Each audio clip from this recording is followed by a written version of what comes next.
A blessed morning, grade 9 students. Welcome again for another exciting and fun-filled learning experience here in Science 9 Valenzuela Facebook Live. Before we begin, let me give you some reminders to observe during our live discussion. First, comment appropriately. Second, focus and participate in the discussion. And lastly, respect one another. Now, please get your learner's module in science, your pen, and your notebook. If you're ready, let's begin with our learning objectives for today, coming from the most essential learning competencies crafted by the Department of Education. For today's session, you are expected to recognize the general classes and uses of organic compounds, name common kinds of alkanes, alkenes, and alkynes, and their uses. Identify the types of bonds formed in alkanes, alkenes, and alkynes. And lastly, relate the structure of alkanes, alkenes, and alkynes to their properties. Isn't it exciting, right? But before we start our discussion, let us have an exciting game first. Let us play Find the Hidden Word.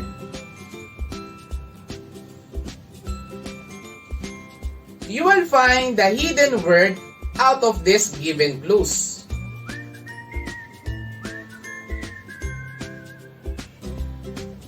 Which do you think will be the answer for this?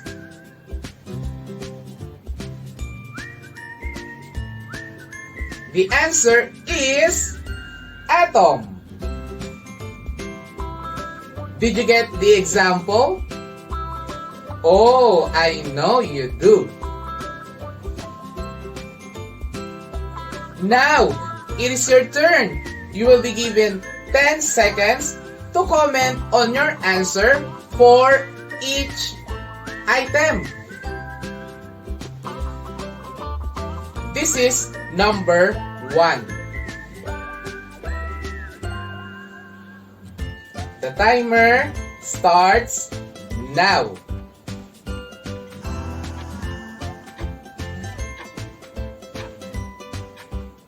Three, two, one.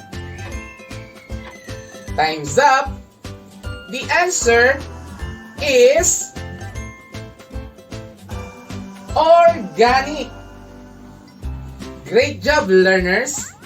This is the last number.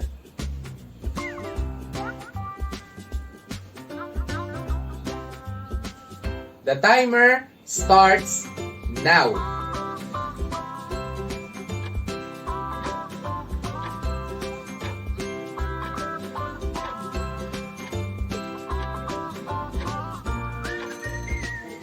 Time's up. The answer is compound. You're amazing, learners. Now, learners, if you combine the two words based on a given example a while ago, what do you think will be our topic today? The answer is organic compound. Congratulations, learners, for your active participation.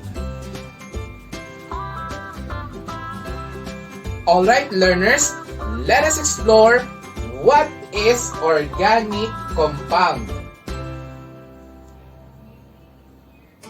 Organic compounds are groups of compounds that contain the element of carbon.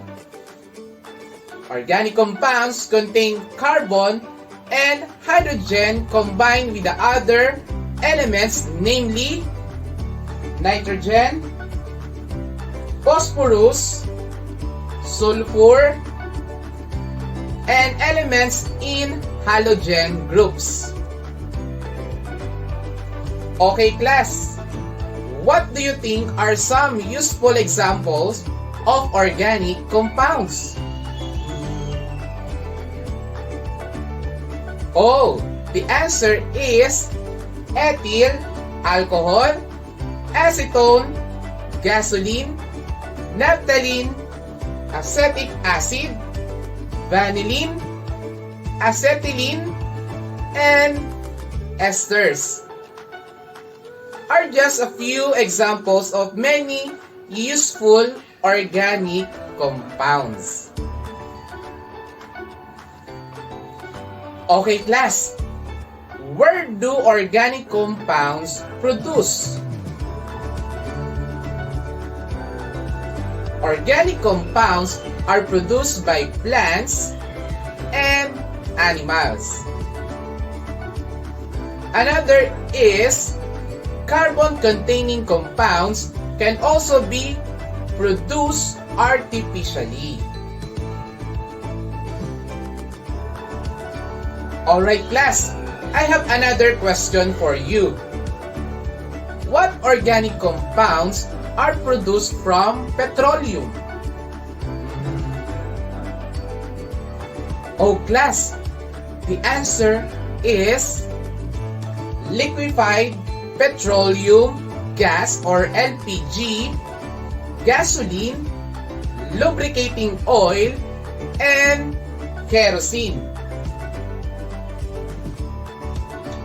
Okay, class, for additional information, hydrocarbons are organic compounds that contain carbon and hydrogen atoms only. Natural gas is an example product of hydrocarbons. Hydrocarbons are grouped in families, namely alkanes, alkenes, and alkynes. Now, class, I know you have fully understood the concept about organic compounds. To deepen your understanding, let us have an exciting activity. I want you to identify the right usage of the following organic compounds.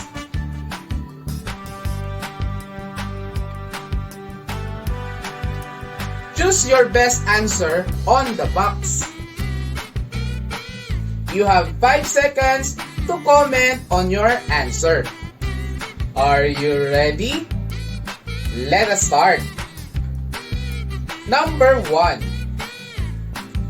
It is used as component of vinegar and can be used to treat fungal infection.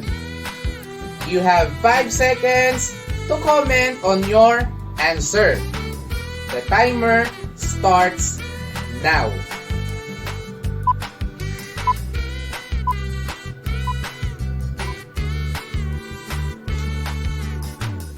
Time's up. The answer is acetic acid. This is number 2. It is used as fuel for vehicles. You have 5 seconds again to comment on your answer. The timer starts now.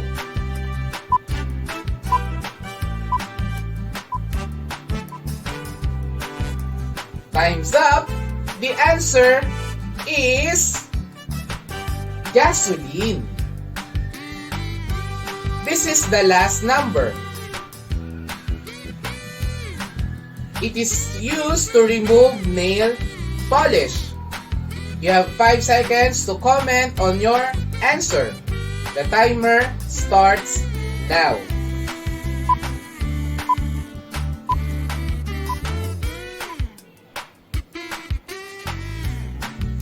Time's up! The answer is acetone. Alright class, if you got all the correct answers, you're very good! Now class, look at this given table.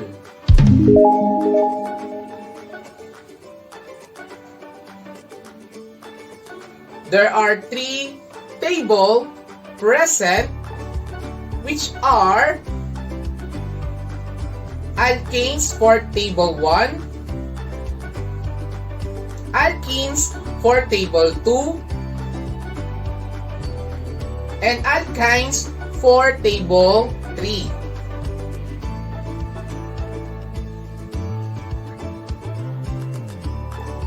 I have 3 questions for you, class, and try to think of the right answer. The first question is, what are the types of bonds present in the alkanes, alkenes, and alkynes?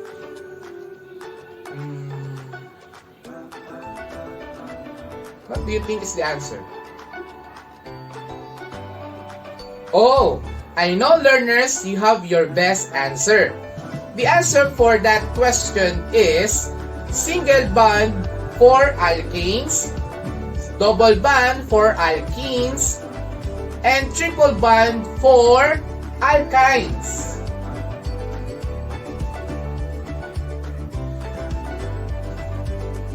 Did you get that, class?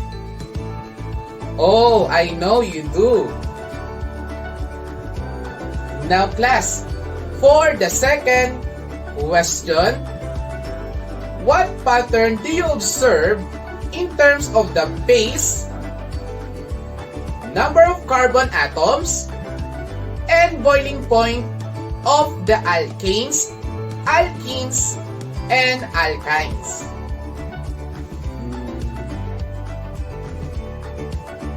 Oh, I know learners, you have your best answers. The answer for that question is for alkanes, example, there are 50% that are gas and 50% that are liquid. For alkenes examples, mostly are gas and some are liquid. For alkanes examples, the majority are gas and some are liquid. Did you get that, class? Oh, I know you do. Now class, for the last question, the question is, what do you think will be the boiling point of the next alkane, alkenes, and alkynes? Oh, I know learners, you have your best answer. The answer for that question is the boiling point of the next alkane, alkenes, and alkynes will be higher. Alright class, I know you fully understood that concept about alkanes, alkenes, and alkynes of organic compound. Students, always remember this. Number 1, organic compounds are compounds that are primarily composed of carbon atoms which are chemically bonded with hydrogen and other elements such as oxygen, sulfur, and nitrogen. Number 2, organic compounds are naturally produced by plants and animals, but can also be produced artificially. Number 3, hydrocarbons is a specific group of organic compounds which carbon and hydrogen atoms only. Lastly, alkanes, alkenes, and alkynes are the 3 basic group of hydrocarbon compounds. Alright class, let us test your understanding by doing this exciting game.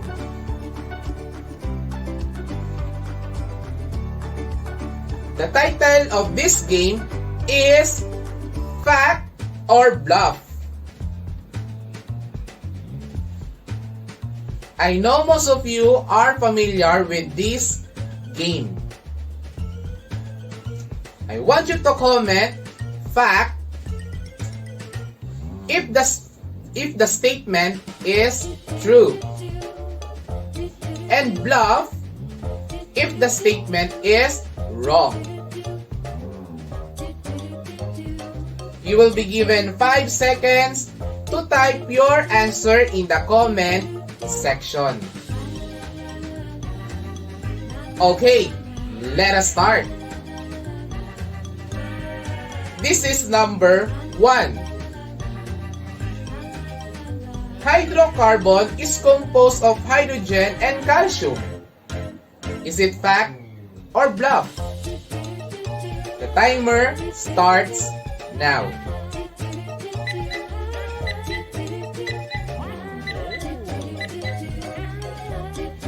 Time's up. The answer is bluff, because it's carbon, not calcium. This is number 2. Alkanes are hydrocarbon compounds that only have single bonds in the compounds. Is it fact or bluff? The timer starts now.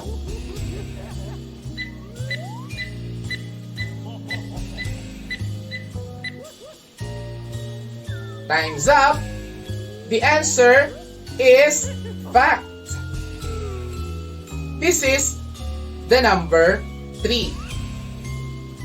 Acetone is commonly used as solvent and nail polish remover. Is it a fact or bluff? The timer starts now.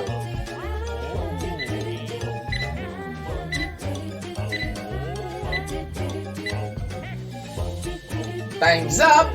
The answer is fact.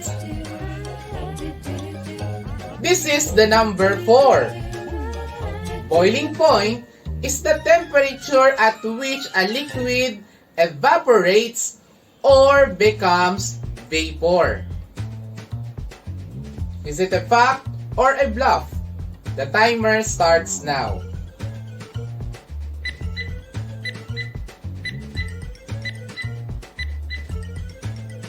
Time's up. The answer is bluff. Evaporation can take place at temperatures below boiling point, since the molecules in the liquid have different energies.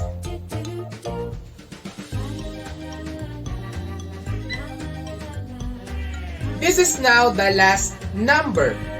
Number 5. Ethene is responsible for the ripening of fruits. Is it a fact or a bluff? The timer starts now.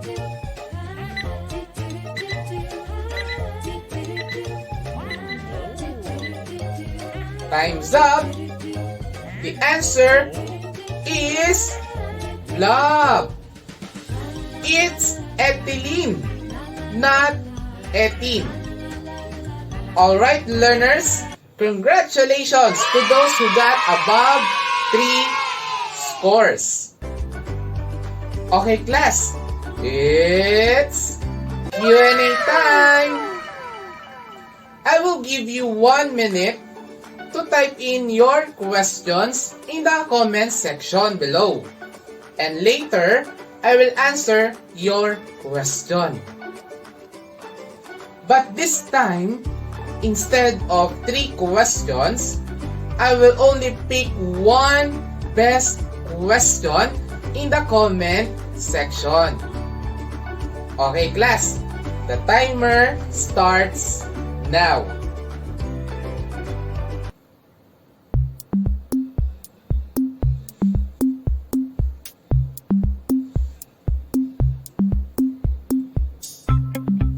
Comment now your question.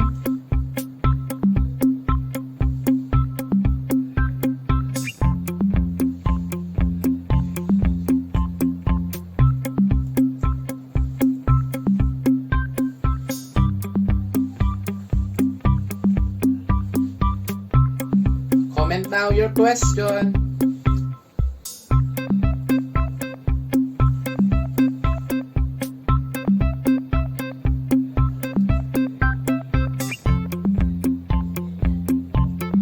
Come on. Comment now your question.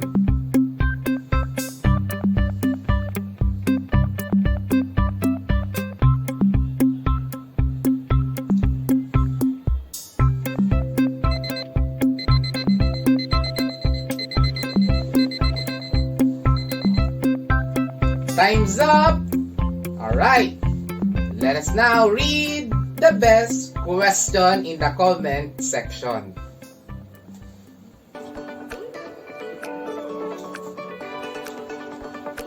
Alright.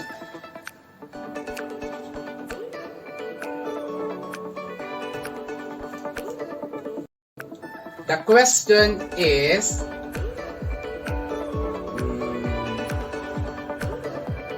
how do carbon compounds benefit and harm the human health and environment? Again, I repeat the question. How do carbon compounds benefit and harm the human health and environment? Oh, class, thank you for that best question. The answer is all organic compounds, natural or synthetic, are toxic.